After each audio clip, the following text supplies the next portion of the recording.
Hello，各位好，我是 Revision Lab 修整所的阿修，欢迎来到我的频道。如果你是第一次看我们影片，记得先点击下方订阅按钮，再打开旁边小铃铛，这样每次有新影片你都会第一时间收到通知。也帮我按个赞，让 YouTube 知道你喜欢这种类型的内容，谢谢大家。我们现在正式开始。好，今天我们要来聊一个，听起来非常反直觉，但却是极度重要的一个议题，那就是为什么很多时候那些出自一片善意，甚至砸下大钱的国际援助计划，最后不但没有解决问题，反而还让整个情况变得更糟。这听起来很扯，对吧？但等一下你会看到，数据告诉我们，这就是血淋淋的现实。不过别担心，这背后其实藏着一套可以用数据来思考、更聪明的解决复杂问题的方法。我们马上来看一个保证会让你非常震惊的真实案例。好，我们直接来看这个真实到让人头皮发麻的例子。大家看到这张图表，它显示的是美国在阿富汗推行的一个援助方案，名字很长，叫做地方治理与社群发展计划。听起来目标非常崇高，对吧？就是希望透过援助来强化地方社群跟中央政府的连结，最终目的是希望削弱塔利班的影响力，为当地带来和平。为了这个计划，美国政府前后后砸了将近5亿美金，5亿美金哦。但结果呢？我们仔细看看图表上的这2条线，下面那条比较平缓的是没有拿到援助的地区，而上面这条，也就是有接受援助的地区，你看发生了什么事？计划在2006年开始之后，接受援助地区的人均暴力事件数量竟然一路狂飙，最后远远超过了没有援助的地区。这真的完全违反我们的直觉，对不对？钱明明砸下去了，结果换来的不是和平，反而是更多的暴力。这就直接带出了我们今天最核心的问题，也是一个价值5亿美金的大哉问。为什么花了5亿美金想要买和平，结果却换来了更多的暴力？这不只是一个发生在阿富汗的个案而已，它其实是在很多国际冲突、很多援助计划中反复出现的一个困境。这告诉我们什么？这告诉我们，我们的直觉、我们的善意，在面对复杂问题的时候是会失灵的。这背后一定有什么我们没有看懂的、更深层的运作逻辑。所以，要解开这个谜题，我们不能只靠“我觉得应该这样”，而是需要一套更聪明、更系统化的分析工具。所以，今天这份分析就是要带大家一起来学习，怎么样更聪明地去思考跟冲突有关的这些复杂问题。我们会依序来探讨几个部分。首先，我们会再次确认阿富汗的援助计划是不是真的给错了帮忙。接着，我们会介绍普林斯顿大学的 Jacob Shapiro 教授他提出的3大核心原则，这就像我们的分析工具箱。第一是重新利用数据，第二是田野调查加上数据分析，第三则是衡量真正重要的事情。最后，我们会用一个非常成功的案例，哥伦比亚的和平进程，来看看这整套方法论在真实世界中是怎么样发挥作用的。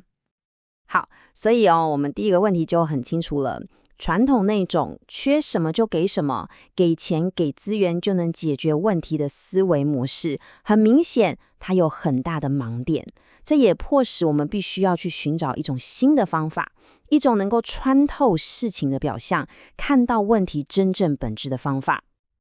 接下来这一点超级重要，也就是我们的第一个原则：重新利用数据。这个原则的核心概念其实很简单，就是几乎所有对研究冲突有用的数据，它们一开始被收集的目的都不是为了拿来做研究的，它们可能是为了军事目的、行政管理，或者是其他你想都没想过的原因。而我们的任务就是要像个侦探一样，从这些看起来不相干的资料里面挖掘出惊人的洞见。让我用一个超酷的例子来说明，那就是盖达组织的费用报销单。你没听错，就是报账用的单据。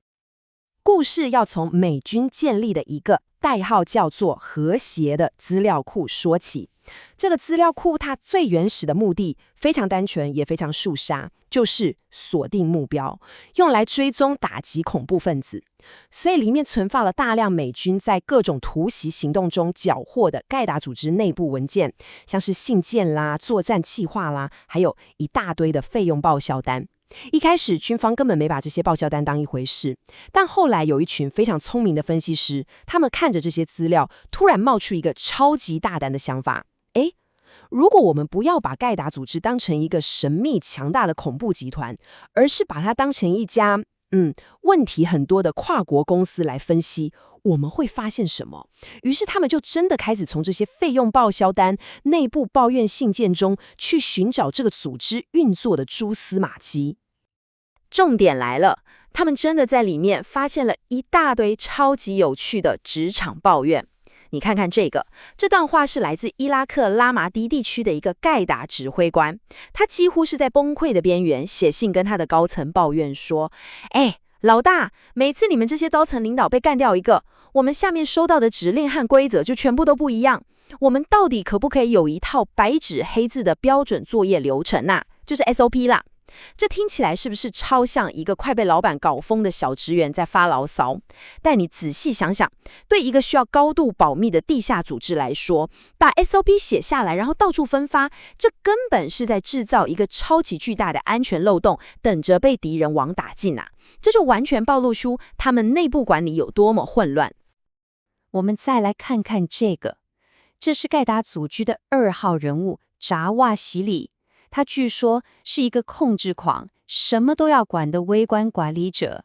他在一封信里面花了整整11点，巨细靡遗地批评也门的一个小组，说他们的费用报销单做得不够好，还威胁说你们必须要提交更详细的报销单，否则会被要求把钱全部还给组织的金库。结果你猜怎么着？那个小组的领导气到直接回信说，如果你连这个都要管，那老子不干了。然后他就真的退出了组织。你看，连一个全球性的恐怖组织都会因为报销问题这种鸟事，搞到核心成员份额离职，这是不是真的太扯的？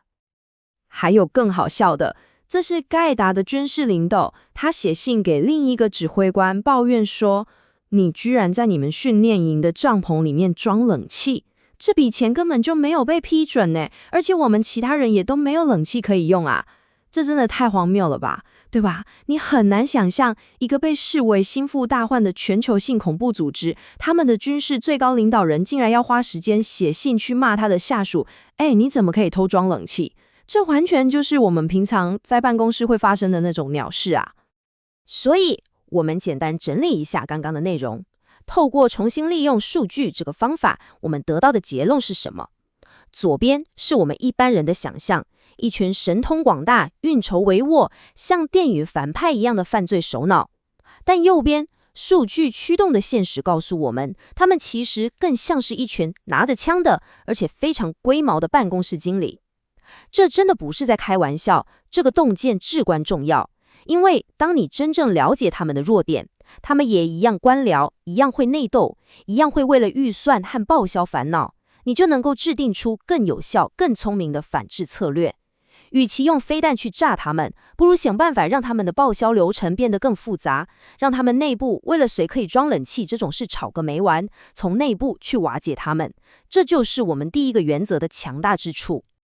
我们继续看下去。第2个原则是田野调查与数据分析要互相补足。这句话听起来有点学术，但白话来说就是深入第一线的实地访查所得到的知识，它不是数据的替代品，而是数据的补品。它能够赋予那些冰冷的数字有血有肉的故事和温度，帮助我们建立更贴近真实世界的理论模型。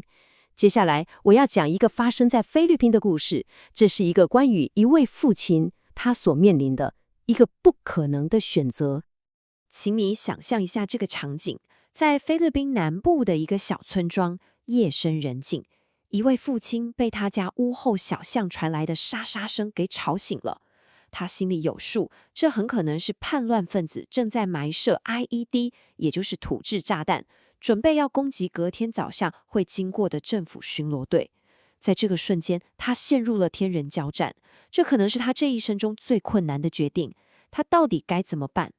如果他保持沉默，什么都不做，那颗炸弹爆炸的时候，很可能会波及到他的家人。但反过来，如果他鼓起勇气打电话向政府告密，又非常有可能被支持叛军的邻居发现，进而招来杀身之祸。他的内心计算其实非常复杂。一方面，政府军的态度不一定友善，可能会把他当成共犯；但另一方面，他想到前阵子政府派人来给他女儿的学校送来了几张新的桌子，让他女儿终于不用再坐在冰冷的地板上上课了。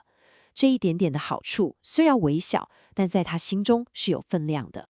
你看，这个来自田野调查的真实故事，其实就给了我们一个非常宝贵的分析框架，一个可以被拿来测试跟验证的叛乱赛局。在这个赛局里面，有3个玩家：平民、叛军和政府。平民的选择很单纯，告密还是沉默。而叛军的目标这一点真在有趣，他们其实不想要制造最大的混乱，他们想要的是制造出刚刚好的风险，让平民觉得告密有风险，不告密也有风险，怎么选都差不多，最好就是犹豫不决，保持中立。而这就给了政府一个机会之窗。政府不需要做什么惊天动地的大事，只要能够提供一些像是学校书桌这种微小但非常有感的公共财，就很有可能打破这个平衡，让那位父亲心中的天平向自己这边倾斜过来。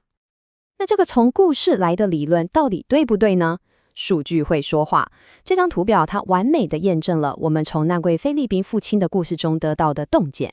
你看，这是伊拉克的数据。当援助的项目是像学校用品这种小规模而且民众有感的东西时，暴力事件大幅下降了 25%。但反过来看，如果是盖发电厂这种大规模但离民众生活很远的项目时，暴力事件反而微幅上升了 5%。这就跟我们一开始看到的阿富汗情况非常类似。这证明了什么？真正能够改变人心的，不是那些宏伟的建设，而是那几张能够让你女儿好好上课的书桌。田野故事让我们建立了理论，而数据则扎扎实实地证实了这个理论。好，我们来看第3个，也是最关键的一个原则：衡量真正重要的事情。这个听起来有点抽象，但请相信我，这个观念非常非常重要。他的意思是说，我们其实很难直接去衡量，像是赢得整场战争或是实现永久和平这种终极的战略目标。所以我们必须要退一步，去衡量那些可以被观察到的中间成果，也就是我们所谓的战术胜利。听不懂没关系，我举个例子，你马上就明白了。我举个例子，在伊拉克，研究人员发现，只要花25万美金去盖一座新的手机讯号塔，在接下来的150天之内，那个地区的土制炸弹攻击事件就可以减少整整 50%。这是一个非常惊人，而且可以被明确测量的战术胜利，对吧？它的逻辑很简单，有了手机讯号，那位菲律宾父亲就能够更安全、更方便地打电话告密了。这个炸弹攻击减少 50%， 就是一个可以被衡量，而且成果非常漂亮的中间成果。但是问题来了，像盖讯号塔这样的战术胜利，美军在阿富汗和伊拉克取得了几千次甚至几万次，他们几乎可以赢下每一场小规模的战斗。但是为什么在赢了这么多场战斗之后，美国最终还是在阿富汗输掉了整场战争？这就是战术上的胜利和战略上的失败之间那一道深不见底的鸿沟。显然，光是累积战术上的成功是远远不够的，一定还少了什么关键的东西。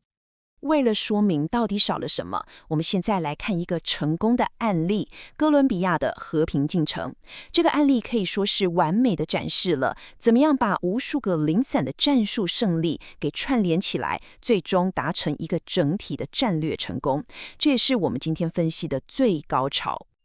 哥伦比亚的和平之路走得非常非常漫长。你看这个时间轴，从1998年第一次谈判失败，一直到2016年和平协议正式签署，中间花了将近20年的时间。在这段时间里，哥伦比亚政府军做了很多事，他们提升军备，解散有争议的准军事部队，一步一步地把反政府游击队 FARC 逼到乡下角落。但重点来了，他们从来没有试图要完全歼灭对方。他们的目标是刻意去创造一种军事僵局，让对方打不赢，但也死不了。为什么要这么做呢？这背后其实有着极其高明的政治算计。这就是哥伦比亚成功的秘密武器，他们有一个非常清晰的政治理论。他们相信，透过长期的军事僵局，可以同时达到2个完全不同的目的。第一是对敌人，让 FARC 的领导层打到累、打到烦、打到绝望，让他们自己意识到在军事上是不可能获胜的，最终只能务实地回到谈判桌上。第二，则是对自己人，用这段漫长的时间来慢慢抚平国内社会因为常年内战所造成的伤痛，让民众不再那么愤怒，从而更能接受一个需要妥协、无法100%完美的和平方案。这真的是一个非常高明、非常有耐心的策略。现在我们把阿富汗和哥伦比亚放在一起比较，一切就豁然开朗了。在阿富汗，美军有数不清的战术胜利，但他们始终缺乏一个清晰的政治理论来告诉他们，然后呢，这些战术上的胜利最终到底要如何导向一个稳定可持续的政治结局。结果就是战术上不断成功，但战略上却是彻底的失败。而在哥伦比亚，政府军同样也取得了战术上的胜利，但他们有一套清晰的政治理论当作罗盘，指引着每一步行动，最终成功地将这些零散的胜利转化为战略上的巨大成功。这个理论就是那座连接战术和战略之间最重要，但也最常被大家忽略的桥梁。好，最后我们来总结一下今天的3大重点。第一，善良是不够的。在处理复杂问题时，直觉上觉得好的方法，像是直接给钱，反而可能会把事情搞得更糟。第二，我们要学会像侦探一样思考，从那些意想不到的资料，像是盖达组织的报销单，去挖掘出关键的洞见。第三，我们要走入田野，用真实的故事来建立我们的理论，然后再用大数据来验证它。而最重要的第4点，永远要记住，所有的战术行动都必须在一个清晰的政治理论指导下，才能最终走向战略上的成功。这也留给我们大家一个值得深思的问题：在这个所谓的大数据时代，拥有更多的数据，就一定能让我们更接近真相吗？或者，我们其实更需要的是更好的理论，更好的思考框架，来帮助我们去理解这些海量数据背后真正的意义到底是什么。今天的内容就到这边，如果你觉得这集有帮助，记得马上点赞、加订阅、加开启小铃铛。我们正在冲订阅，需要你的支持。我是阿修，我们下次见，拜拜。